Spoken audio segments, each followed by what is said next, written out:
The artifact, the mechanization of humanity. Throughout history, man has used technology to benefit us and make tasks easier within our lives. But this goal was not always achieved in the way that we do it now. Currently, we use technology to control things, but this is different in the past.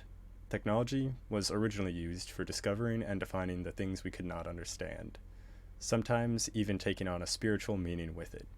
For example, the automaton, on the left, the servant of Philon, was created to mix wine and water in ancient Greece.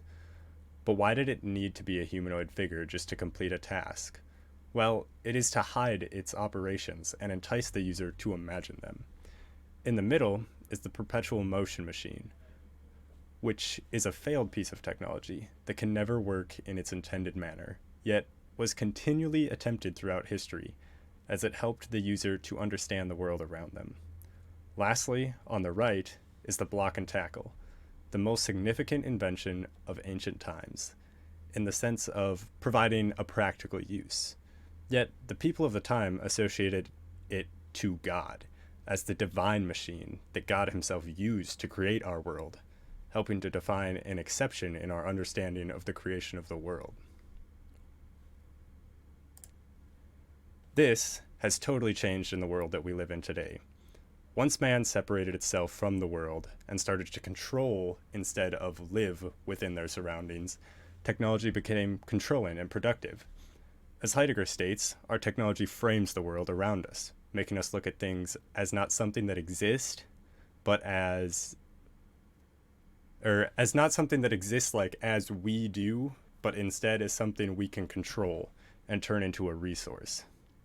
This reached its peak during the Industrial Revolution as a frightful future started to become closer to reality. This is depicted in Fritz Lang's movie Metropolis, which a scene is depicted here on screen, which was created in 1926. And here, in this movie, man is like the oil for the machine that runs the world. They have no choice in this either, as if they stop, it ruins their own lives, and not just those of the higher class. This prediction is becoming reality through the metaverse, where everything we do can be done virtually. This is the ultimate form of enfrainment and turns the people using it into a resource for the creator to profit off.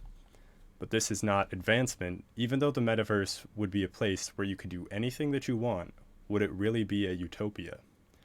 To quote a lyric from Logic's album The Incredible True Story in the scene Babel, "My fear isn't that we won't find paradise, it's that we'll create purgatory." The drive for profit and some sort of control or gain will still be in the metaverse, meaning it will be no different than the real world. So what can we change? What was the difference between original and modern technology? It could be argued as a lack of understanding, but we still don't understand many things. Arguably, we don't understand each other the most. If it is the lack of understanding, then it is the pursuit of understanding that we are lacking, something that is inherently human, the realm of the pataphysical.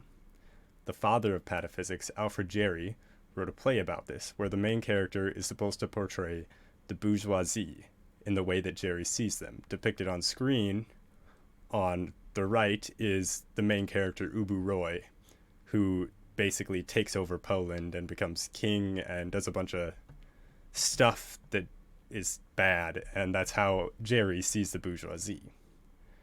And so, through this portrayal, he is portraying his own imagination of what someone who is an exception to the rules of society can do. And as Jarry terms pataphysics, it is the science beyond metaphysics, created to govern exceptions and explain the universe, supplementary to this one. It is the science of imagination. Pataphysics is the thoughts you have trying to define something undefined. When preparing for a presentation, you often think of the reaction of those you will present to. This is pataphysical thought.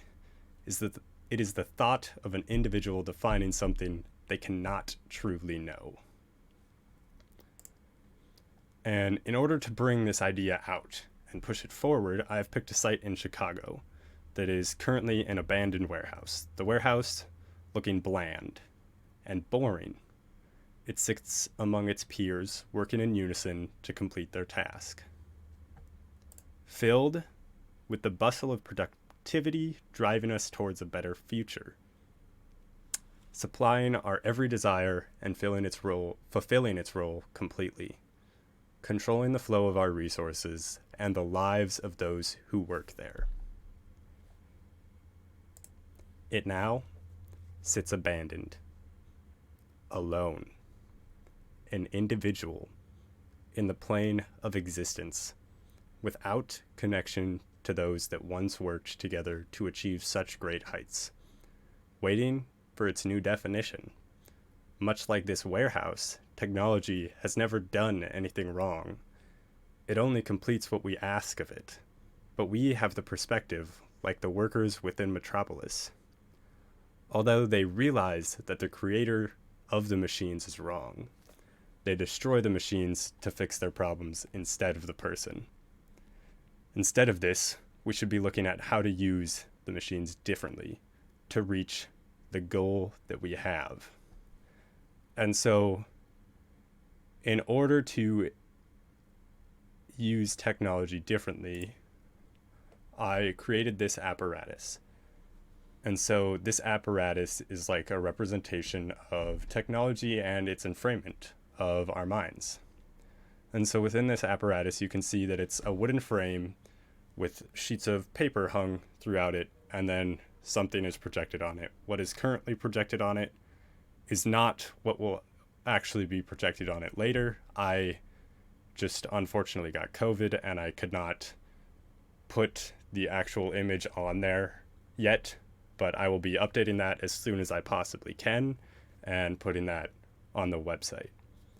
But the idea behind this is that within this apparatus and the enframement is the separation between these sheets of paper that have an image cast on them, and that image is representing like things that are true and real, I guess, or that we know, and the gaps are there for us to fill in and connect all of these things together with our imagination, all enframed within technology. And so the image that will actually be displayed on this is this image, and this is made up of quotes from Alfred Jarry and snippets from Metropolis. And so the idea here is, through Metropolis, you see man as the machine, man working for the machine, man as part of the machine.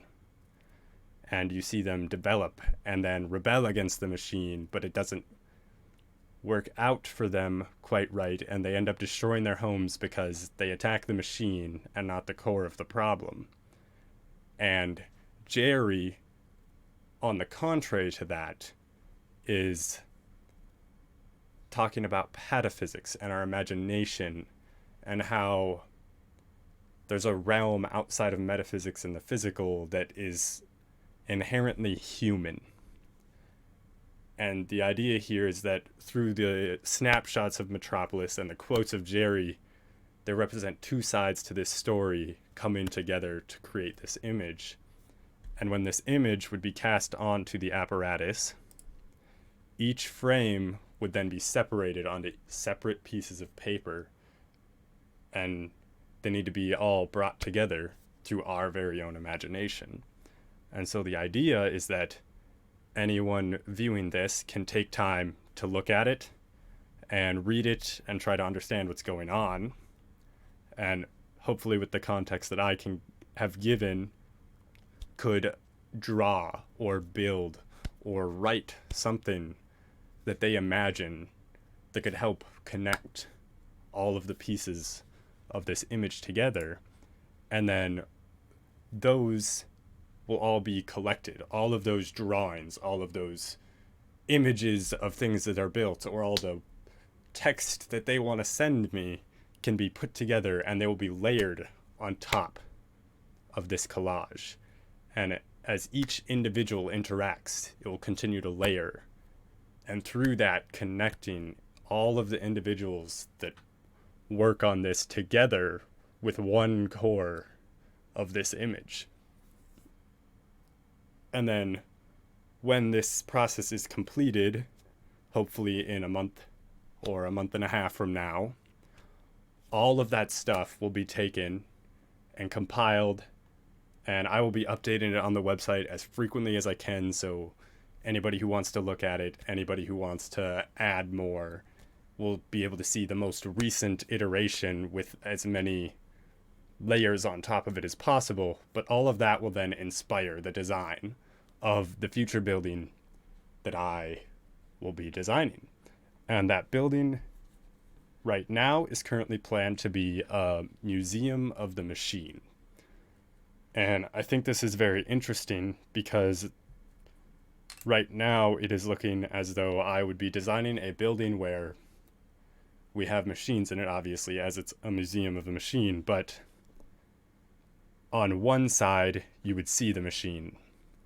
There wouldn't be a description of the machine given. There would just be like a prompt of like, what do I do?